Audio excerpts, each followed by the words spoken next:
जी news देख रहे हैं आप। मैं हूं अदिति अवस्थी। दोपहर के 3 बजने वाले हैं और बुलेटिन की शुरुआत इस वक्त की बड़ी खबर के साथ। पूरे देश में कोरोना का कहर लगातार जारी है। इस बीच प्रधानमंत्री मोदी वैक्सीन निर्माताओं के साथ एक अहम मीटिंग करने वाले हैं। हिंदुस्तान में सबसे बड़े वैक्सीन अभियान की शुरुआत जो हुई थी वो अपने तीसरे चरण में पहुंचने वाला है। 1 मई से 18 साल से ज्यादा के सभी लोगों को वैक्सीन लगाई जाएगी। अब इस बीच यूपी में सीएम योगी ने भी अस्पतालों की व्यवस्था को दुरुस्त करने के निर्देश दे दिए हैं और साथ ही देश में वैक्सीन की किल्लत की खबरों के बीच वैक्सीन कंपनियों पर भी दबाव बढ़ा है।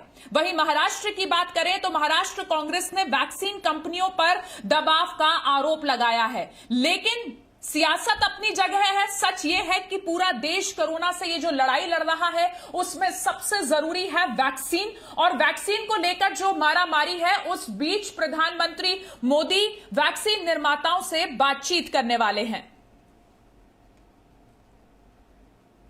तो आपको बता रहे हैं किस तरीके से भारत में दुनिया का सबसे बड़ा टीकाकरण अभियान चल रहा है। 1 मई से 18 साल से ऊपर के सभी लोगों को वैक्सीन लगेगी। बहुत ही बड़ा ये एक पूरा अभियान है जिसके लिए 1 मई से एक नए लेवल पर पूरी तैयारी की जा रही है, क्योंकि 18 साल से जितने भी बड़े उम्र के युवा हैं उन्हें वैक्सीन लगेगी। आपको यह भी जानकारी दे दें कि अब तक देश में 12 करोड़ से ज्यादा लोगों को वैक्सीन लग चुकी है। तो ये कुछ अहम आंकड़े हैं जो हम आपको बता रहे हैं। 1 मई से 18 साल से ऊपर के युवाओं को वैक्सीन लगेगी और अब तक 12 करोड़ से ज्यादा लोगों को देश में वैक्सीन लग चुकी है।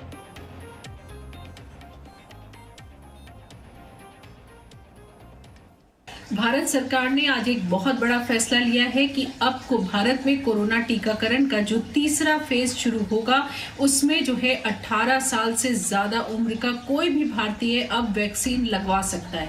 ये एक बड़ा फैसला है क्योंकि लगातार इस बात के लिए गवर्नमेंट से लोग गुहार भी कर रहे थे कि अब वैक्सीनेशन को सभी लोगों को खोल देना चाहिए ताकि जो भी अब वैक्सीन लगवाना चाहता है वो वैक्सीन लगवा सके।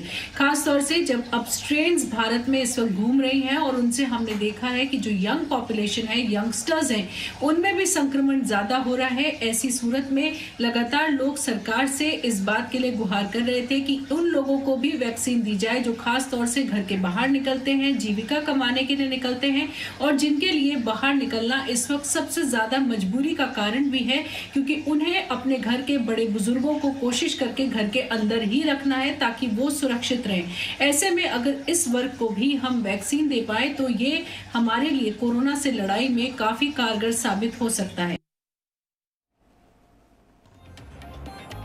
तो सबसे बड़ा टीकाकरण अभियान हिंदुस्तान में 1 मई से 18 साल से ज्यादा के युवाओं को वैक्सीन लगेगी और इसके लिए तैयारियां शुरू हो चुकी हैं। मेरे सहयोगी मुंबई से अंकुर त्यागी मेरे साथ जुड़ गए हैं और साथ ही दिल्ली से पूजा मक्कड़ हैं। सबसे पहले पूजा आपका रुख करेंगे। जिस तरीके से हिंदुस्तान में कोरोना की दूसरी लहर आई है उसके बाद न सिर्फ सरकार पर बल्कि वैक्सीन निर्माताओं पर भी एक बहुत बड़ा दबाव बन गया है। ऐसे में 1 मई से जब 18 साल से ज्यादा के युवाओं को वैक्सीन लगनी है तो इस वक्त क्या तैयारी है, क्या जानकारी मिल रही है?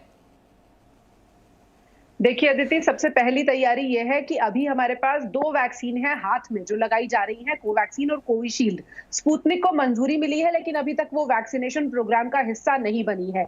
अब सबसे बड़ी तैयारी इस बात की जाएगी कि Moderna, Pfizer, Johnson and Johnson की वैक्सीन और स्पुतनिक, ये चारों वैक्सीन जो है ज्यादा से ज्यादा संख्या में भारत में पहुंच सके ताकि 1 मई से जो टीकाकरण अभियान शुरू हो उसमें वैक्सीन शॉर्टेज वाली दिक्कत ना आए। एक चीज और हम बता दें कि हाल ही में भारत सरकार ने कोवैक्सीन को ग्रांट दी है और उनसे कहा है कि आपको अपनी वैक्सीन उत्पादन क्षमता को 4 से 5 गुना बढ़ाना है, जो कि अब भारत बायोटेक कर रहा है, जिसके बाद कोवैक्सीन की सप्लाई बढ़ जाएगी। सूत्रों के हवाले से यह भी खबर है कि कोविशील्ड को भी यानी सीरम इंस्टीट्यूट ऑफ इंडिया को भी ग्रांट दी गई है ताकि वो भी वैक्सीन की जो सप्लाई है वो भारत के लिए बढ़ा सके। तो बहुत सारे ऐसे कदम बैकएंड पर उठाए जा रहे हैं जिनकी जानकारी अभी आम लोगों को नहीं है, लेकिन कोशिश ये की जा रही है कि जितनी भी कागजी कार्रवाई है, जितनी भी दिक्कतें हैं, वो सब 1 मई से पहले पहले पूरी कर ली जाए ताकि वैक्सीन शॉर्टेज जो है उसका सामना भारत को कम से कम करना पड़े। जी पूजा, हमारे साथ रविंद्र भी जुड़े हैं। रविंद्र, हमने देखा किस तरीके से सरकार इस वक्त पूरी एक्शन मोड में है। प्रधानमंत्री नरेंद्र मोदी भी वैक्सीन निर्माता कंपनियों से मीटिंग करने वाले हैं। जाहिर तौर पर 130 करोड़ का ये देश है और उसमें सरकार पर भी इस वक्त बहुत ज्यादा प्रेशर है कि जल्द से जल्द जो ये कोरोना की दूसरी लहर है उससे लोगों को बाहर निकाला जा सके और वैक्सीन अभियान में और तेजी लाई जा सके।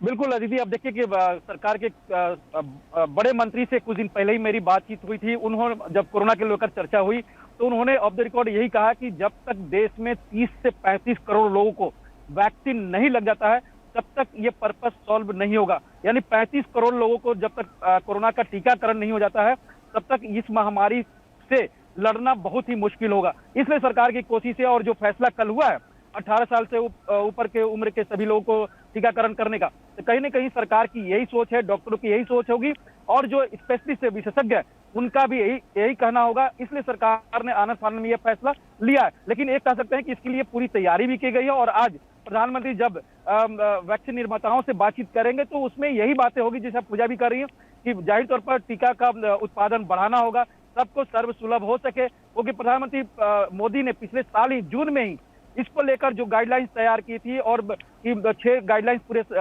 देश के सामने रखा था, उसमें यही था कि सर्वसुलभ हो, सबको टीकाकरण का होना चाहिए। तो कहीं ना कहीं अगर 18 साल से ऊपर की उम्र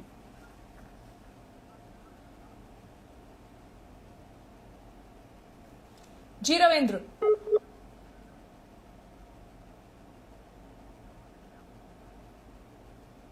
और रविंद्र आप बने रहिए हमारे साथ मुंबई से अंकुर त्यागी मेरे सहयोगी भी जुड़े हैं। अंकुर, हम देख रहे हैं किस तरीके से महाराष्ट्र और मुंबई कोरोना की दूसरी चपेट में बुरी तरह से फंसे हुए हैं। ऐसे में महाराष्ट्र में भी टीकाकरण को लेकर जो अभियान है उसमें तेजी लाए जाने की बात हो रही है, लेकिन साथ ही महाराष्ट्र में सियासत भी लगातार जारी है। देखिए, आप जो सियासत की बात कर रही हैं, जो इससे पहले हमने 2-3 दिन का पूरा घटनाक्रम देखा था जिसके अंदर प्रियंका गांधी का जो देवेंद्र फडणवीस के ऊपर जो आरोप था, कांग्रेस का आरोप था, देवेंद्र फडणवीस खुद आरोप लगा रहे हैं नवाब मलिक के ऊपर।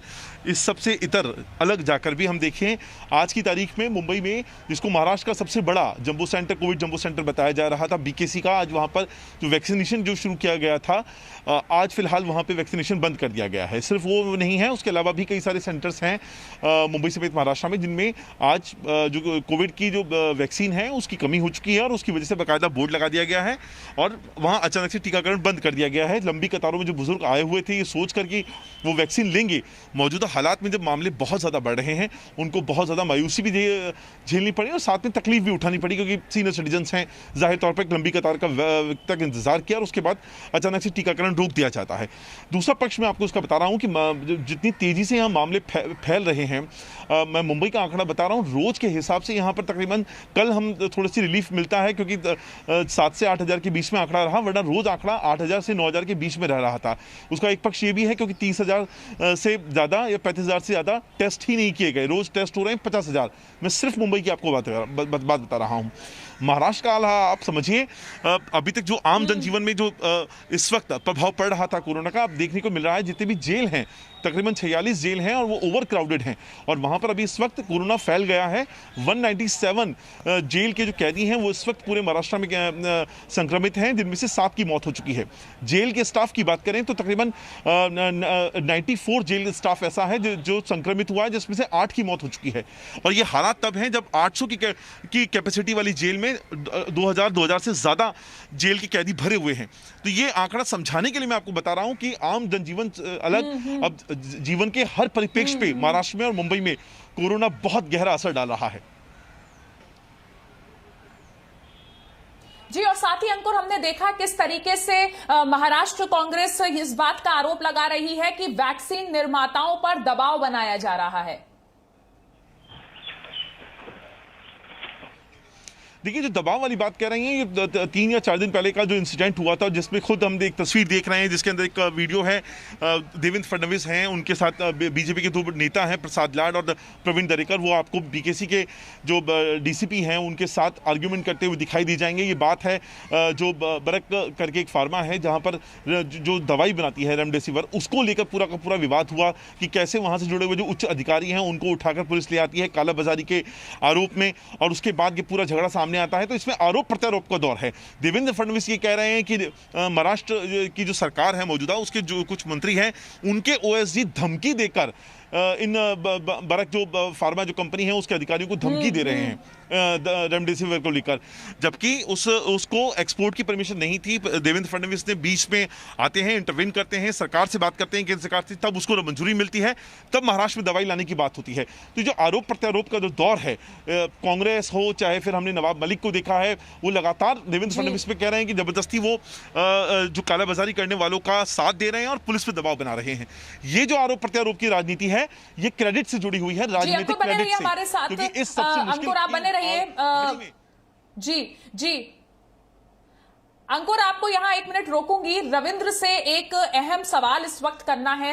रविंद्र, हम देख रहे हैं कि किस तरीके से जब से कोरोना की दूसरी लहर आई है, प्रधानमंत्री नरेंद्र मोदी एक्शन मोड में है। गृह मंत्री अमित शाह से भी जब आपने बातचीत की तो उन्होंने बताया किस तरीके से कोशिश की जा रही है कि जल्द से जल्द वैक्सीनेशन अभियान के जरिए और कोरोना की जो ये दूसरी लहर है उससे देश को निकाला जा सके। जो मीटिंग होनी है रविंद्र, हम चाहते हैं आप उसके बारे में हमें और जानकारी दीजिए। कौन कौन से वैक्सीन निर्माता उस मीटिंग में शामिल हो रहे हैं और क्या फ्लो रहेगा बातचीत का, क्योंकि एक सबसे अहम इस वक्त इस मीटिंग पर ही हर किसी की नजर है। देखिए 6:30 बजे ये वर्चुअल मीटिंग होनी है। जो देश में 2 निर्माता वैक्सीन की और कोविशील्ड के जो निर्माता हैं उनके जो अधिकारी रहेंगे। इसके अलावा स्पुतनिक के अधिकारी भी इसमें रहेंगे। साथ ही जो 2-3 जो वैक्सीन के लिए जो पाइपलाइन में कंपनियां हैं उनके भी बड़े बड़े अधिकारी इस वीडियो कॉन्फ्रेंसिंग के बैठक में होंगे। साथ ही सरकार की तरफ से भी बड़े अधिकारी होंगे इसमें। तो कहीं ना कहीं प्रधानमंत्री की अपनी पूरी कोशिश है कि वैक्सीन जल्द से जल्द देश के हर नागरिक को लगे। अभी 18 साल किया गया है। जब मैं जैसा कि पहले बता रहे थे, जो सरकार के एक बड़े मंत्री से मेरी बातचीत हुई थी, उनका साफ तौर करना था कि 30 से 35 करोड़ लोगों को जब वैक्सीन की पहली डोज लग जाएगी तो देश उस मुकाम पर पहुंच जाएगा जो कोरोना से लड़ने में सक्षम होगा। उसके तो कहीं ना कहीं सरकार की यही कोशिश है कि 35 करोड़ लोगों को जून के आखिर तक जल्द से जल्द टीकाकरण कर दिया जाए। और इसीलिए आपने देखा कि 5-6 जो वैक्सीन निर्माता है उनको भी वैक्सीन की परमिशन जल्द से जल्द मिल जाने की संभावना जब जताई जा रही है अगले 15 दिन के अंदर। और 18 साल से ऊपर के उम्र के लोगों को भी वैक्सीन दिया जाएगा। तो कहीं ना कहीं ये टारगेट जो है 30 जून तक का 30 से ज्यादा 30 करोड़ लोगों को वैक्सीन करना, ये शायद पूरा हो जाए। उसके बाद ही सरकार ये कह सकती है या देश आश्वस्त हो सकता है कि कोरोना की लड़ाई में देश एक बार फिर से जीत जाएगी। जी बिल्कुल रविंद्र, और इस वक्त महाराष्ट्र से एक बड़ी खबर आ रही है, अपने दर्शकों को वो भी दे दें। महाराष्ट्र जो लगातार कोरोना के दूसरे चरण में बहुत ज्यादा कोरोना की जो दूसरी लहर आई है उसमें सबसे ज्यादा ग्रसित प्रदेशों में से है, उससे जुड़ी एक खबर आ रही है। लेकिन उससे पहले एक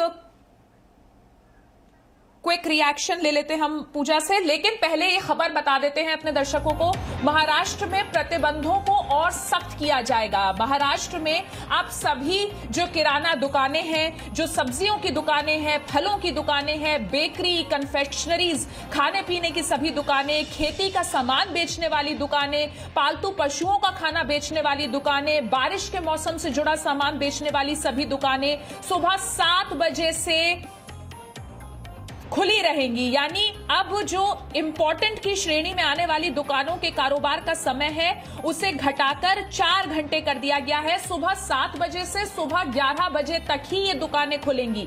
हालांकि इन दुकानों से होम डिलीवरी की सुविधा सुबह 7 से रात 8 बजे तक जारी रहेगी। कामकाज के इन घंटों में फेरबदल का आधिकारिक जो समय है वो भी बदल किया गया है। और इस बीच एक और अहम खबर आ रही है, राहुल गांधी कोरोना पॉजिटिव हैं। जो जानकारी मिल रही है इस वक्त राहुल गांधी कोरोना पॉजिटिव हैं। इस वक्त ये बड़ी खबर आपकी टीवी स्क्रीन पर राहुल गांधी कोरोना पॉजिटिव है। कल हमने देखा पूर्व प्रधानमंत्री doctor Manmohan Singh corona positive हुए और इस वक्त जो अहम खबर आ रही है, राहुल गांधी भी कोरोना पॉजिटिव है। तो लगातार एक के बाद एक, क्या आम क्या खास, हर व्यक्ति इस बीमारी से जूझ रहा है और जो जानकारी इस वक्त आ रही है उसके मुताबिक राहुल गांधी भी कोरोना पॉजिटिव है।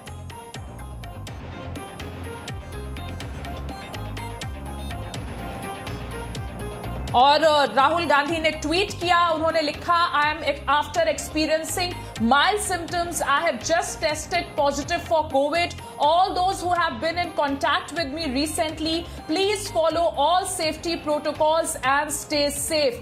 तो राहुल गांधी ने अब से 2 मिनट पहले ट्वीट कर ये जानकारी दी है। राहुल गांधी ने खुद ये लिखा है ट्विटर पर कि after experiencing mild symptoms, I have just tested positive for COVID. All those who have been in contact with me recently, please follow all safety protocols and stay safe. तो राहुल गांधी कोरोना पॉजिटिव है, इस वक्त की अहम खबर।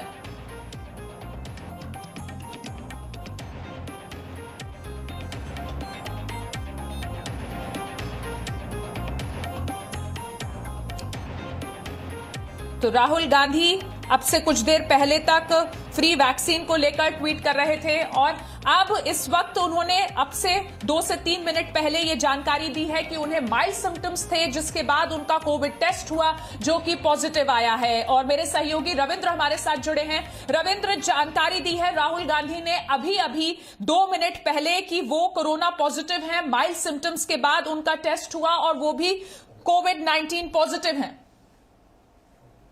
देखिए दीदी, बिल्कुल उन्होंने खुद ट्वीट करके ये बताया है। तो कहीं ना कहीं कल पूर्व प्रधानमंत्री मनमोहन सिंह पॉजिटिव हुए थे और आज राहुल गांधी चूंकि पॉलिटिकल सिस्टम में है, लगातार पार्टी के लिए प्रचार भी कर रहे थे, चाहे बंगाल में प्रचार करना हो या केरल में हो। तो हमने देखा है कि हजारों लोग उनको सुनने भी आ रहे थे। और एक बात है कि बड़ी पार्टी के बड़े नेता हैं, कई कार्यकर्ताओं से मिलते रहते हैं, बड़े बड़े नेताओं से मुलाकात उनकी होती रहती है।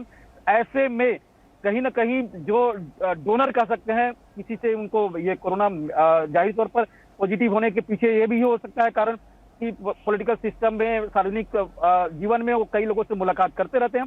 लेकिन माइल्ड सिस्टम है और देखिए ये जो नया फेज जो आया है कोरोना का, इसमें ये कहा जा रहा है कि अगर बहुत ज्यादा एहतियात नहीं बरतेगा कोई तो पॉजिटिव दे। तो जाहिर सी बात है, अगर थोड़ा तो उन्होंने टेस्ट कराया और उसके बाद पॉजिटिव आए हैं, तो अब वो उसके बाद डॉक्टर की सलाह के अनुसार हो सकता है कि हॉस्पिटल जाए या घर में ही होम क्वारंटाइन होंगे। अभी थोड़ी देर बाद इसकी बारे में जानकारी मिलेगी।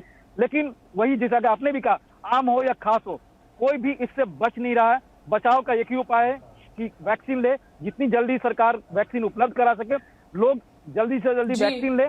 और 35 से 40 करोड़ लोग देश में जून के आखिर तक वैक्सीन लेते हैं। इस लड़ाई को हम आधा से ज्यादा जीत सकते हैं। जी रविंद्र, बहुत बहुत शुक्रिया आपका इस पूरी जानकारी के लिए। तो इस वक्त की बड़ी खबर, राहुल गांधी भी कोरोना पॉजिटिव हैं। उन्होंने खुद सोशल मीडिया के जरिए ये जानकारी दी है कि उन्हें माइल्ड सिम्टम्स हुए, जिसके बाद उन्होंने अपना टेस्ट कराया जिसमें उनकी रिपोर्ट पॉजिटिव आई है। और सभी लोग जो उनके कॉन्टैक्ट, उन्होंने उनसे भी सेफ रहने की और टेस्ट कराने की गुजारिश की है। एक छोटा सा ब्रेक यहां लेते हैं, फौरन लौटेंगे, बने रहिए हमारे साथ। Presenting B News app available on Google Play and App Store. Download it now.